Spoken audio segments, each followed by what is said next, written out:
கொத்மலை பிரதேச சபைக்கு உட்பட்ட பூண்டுலோயா ஹெரோகில் பிரிவில் அமைக்கப்படும் கட்டிடத்திற்கும் ஊரிடத்தில் அமைக்கப்பட்டிருக்கும் கடை தொகுதியை ஊர் பொதுமக்களுக்கே பிரித்துக் கொடுக்க வேண்டும் என ஊர் பொதுமக்கள் ஆர்ப்பாட்டம் ஒன்றை முன்னெடுத்தனர். இந்த கட்டிடம் அமைய பெற்றால் ஊர் பொது மயானம், ஊருக்கு செல்லும் பிரதான பாதை, ஊர் விளையாட்டு மைதானம் அத்தனையும் இலக்கு நேரிடுவதாக ஊர் மக்கள் தெரிவித்தனர். பல்வேறு வாசகங்கள் அடங்கிய பதாதைகளை ஏந்தியும் கோஷங்களை எழுப்பியும் அவர்கள் இந்த ஆர்ப்பாட்டத்தை முன்னெடுத்தனர்.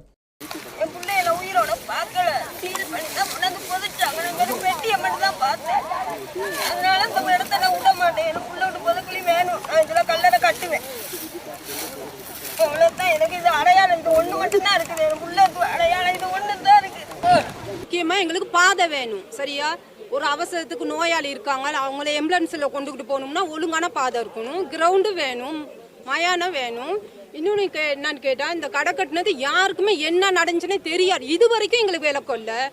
ஊர்ல உள்ளவங்களை எவ்வளோ பேரை விட்டுட்டு வெளியில உள்ளவங்களுக்கு கடை கொடுக்கறதுக்கு நாங்கள் ஒன்றும் முட்டாள் இல்லை, ஏறோ மக்கள். சரியா, இது கட்சி சம்பந்தப்பட்ட விஷயமே.